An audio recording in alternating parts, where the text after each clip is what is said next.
Call Mr. Walter for his 5 minutes. Chairman Gosar, Vice Chairman Collins, Ranking Member Stansbury, distinguished members of the subcommittee, thank you for the honor of testifying.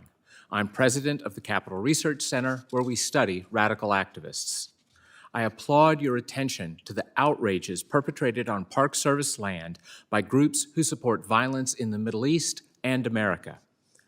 Free speech is precious. It's both the mark of a free country and also the means of our self-government. But speech is not violence, and violence is not speech, though radicals often make those claims. The extremists who rioted in July exalt violence, teach techniques of violence, and justify violence.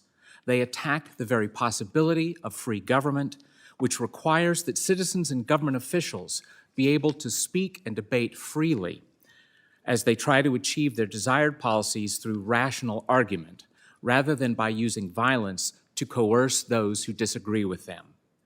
But the radicals you're investigating despise free governments and democracies like America and Israel.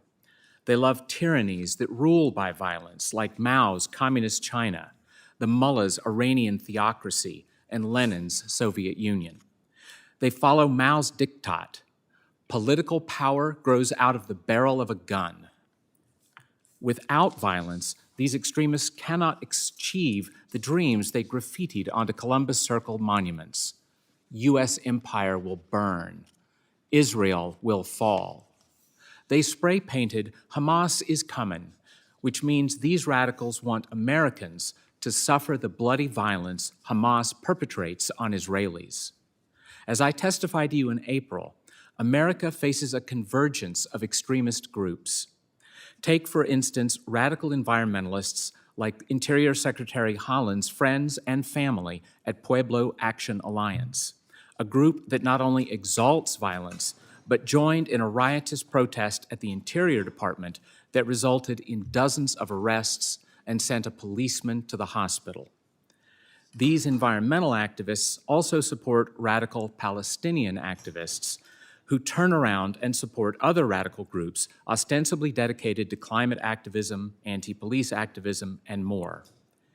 In radical minds, all particular causes are part of a single cause, the revolt of the oppressed against the oppressor.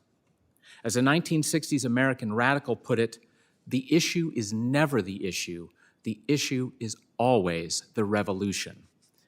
Similarly, the protesters this July chanted, "There is only one solution, intifada revolution." But to endorse intifada is to endorse violence. Israel's last intifada did not result in any effort to persuade others through rational speech and peaceful protest.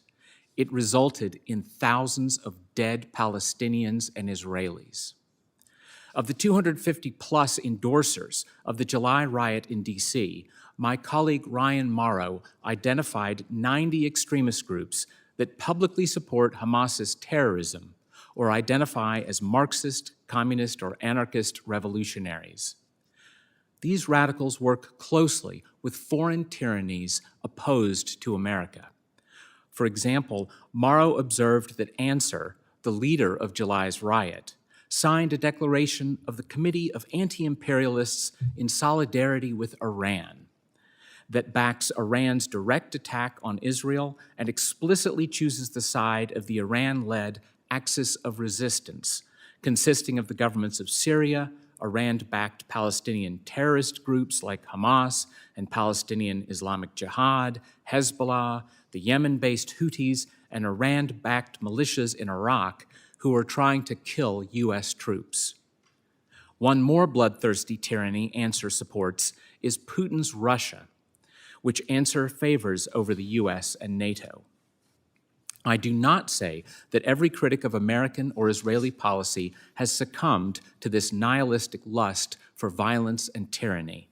And I emphatically do say that peaceful protests and vigorous debate over foreign policy are entirely legitimate in our free country.